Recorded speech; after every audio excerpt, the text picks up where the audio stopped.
Dios tiene tres respuestas que tenemos nosotros en primer lugar que comprender.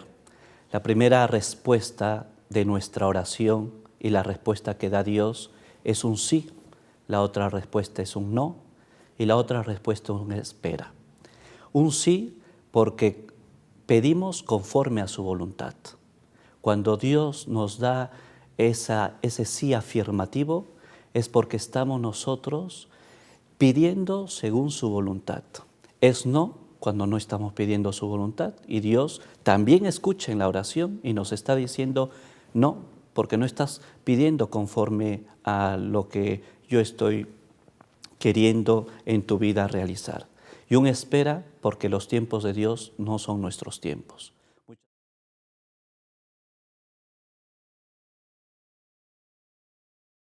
Cuando trato con jóvenes, adolescentes y matrimonios, tanto en confesión y en dirección espiritual, sobre todo con los chicos, cuando vienen y me dicen, ¿no?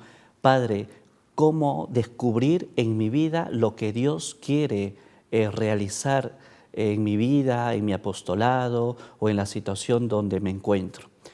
Hay 5 caminos para discernir la voluntad de Dios. La primera es la voz interior. Tenemos en Jeremías 27, cuando Jeremías le dice a Dios, ¿no? Me sedujiste, Señor, y yo me dejé seducir.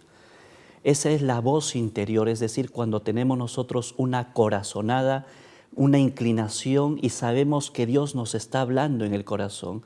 Nuestro corazón se está anchando, se está llenando de Dios y tenemos todo un sentir interior que más o menos tenemos esa inclinación de saber qué cosa es lo que Dios quiere de nosotros. Es la voz interior. Cada uno de nosotros siempre escuchamos a Dios interiormente.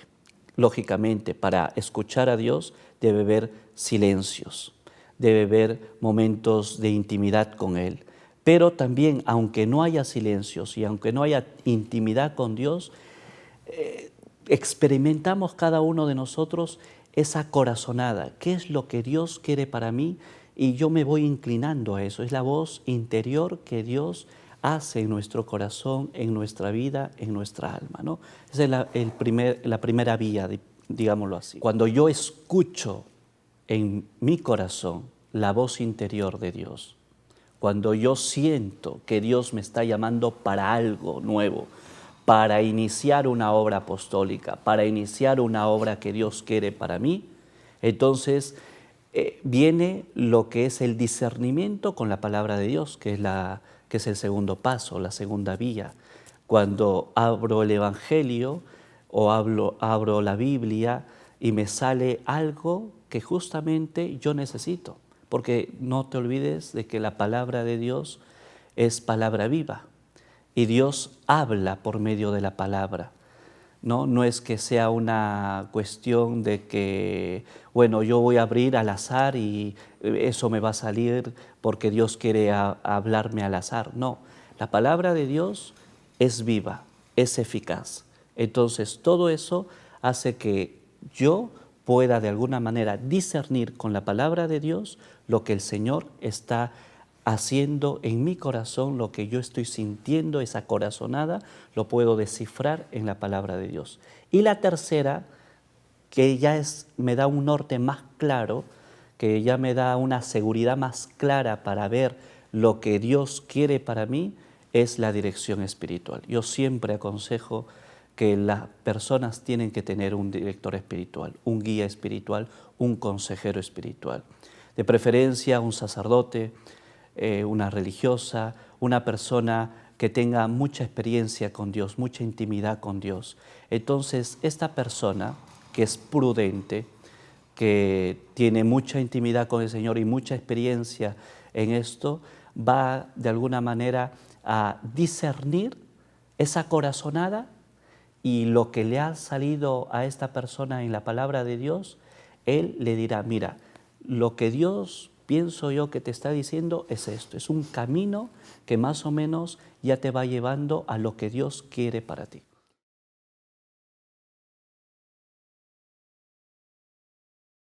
Es bien difícil. Si vemos en la vida de los santos, en la mayoría de los santos, vemos que cada vez que ellos han tenido que dar pasos radicales para una mayor vida de exigencia con el Señor, siempre ha estado una persona, el confesor o el guía espiritual o el director espiritual que ha estado ahí. Es bien difícil que solo pueda yo discernir qué es lo que Dios quiere para mi vida. No digo que es imposible, puede que haya algún caso, ¿no? Pero en mi corta experiencia como sacerdote, en estos 8 años de sacerdote que voy llegando a jóvenes, a algunos matrimonios, adolescentes, veo que es necesario y fundamental la presencia del guía espiritual, porque solo no podemos. A veces puede ser una corazonada, pero puede ser una cuestión mía, y puede que yo busque una cita bíblica que me convenza y que yo quiero escuchar. Suele también pasar que mucha gente busca un director espiritual, pero porque quiere escuchar lo que ellos quieren escuchar, ¿no? Entonces también ahí se bloquea lo que es la voluntad de Dios, ¿no? Yo voy a buscar el director espiritual independientemente de lo que él me diga, y yo voy a obedecer.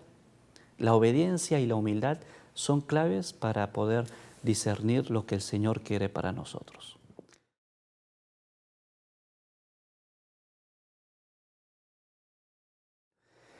Cuando una persona pide a una persona que sea su consejero espiritual o su director espiritual, el director espiritual no solamente tiene que decirle ya y examinar un punto de su vida, tiene que conocer a esa persona. Entonces tiene que preguntarle un montón de datos, de cosas para que el director espiritual conozca la historia de esta persona, ¿no? Conozca la historia familiar, conozca su historia espiritual, su historia también de pecado, su historia en la virtud, su historia en lo académico, en el tema laboral, familiar, amical. El director espiritual tiene que tener toda una visión global de la persona para que la persona con esos criterios y teniendo en la mesa esa corazonada, lo de la palabra de Dios y todo ello, él pueda tener más argumentos para, iluminado por el Espíritu Santo, para guiar a esa persona,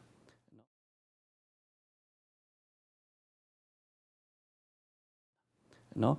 Y cuando esta persona es dócil a la dirección, al director espiritual, al consejero espiritual, pues también juega un papel muy importante las circunstancias, porque las circunstancias hacen que nada es casualidad en nuestra vida. Todo es porque Dios lo ha diseñado. No hay nada casual en nuestra vida. No somos, como decía el Papa Emérito Benedicto XVI, no somos producto de la casualidad de Dios. Somos de verdad un pensamiento de Dios, y en cada momento de nuestro actuar Dios está iluminándonos. Claro, también hay la libertad del hombre, ¿no? Que depende, ¿no? El hombre también necesita tener esa libertad que Dios le da para que en esa libertad descubra la felicidad, o en esa libertad él renuncie a la felicidad y se vuelva al pecado, ¿no? Entonces las circunstancias también juegan un papel muy importante para discernir lo que el Señor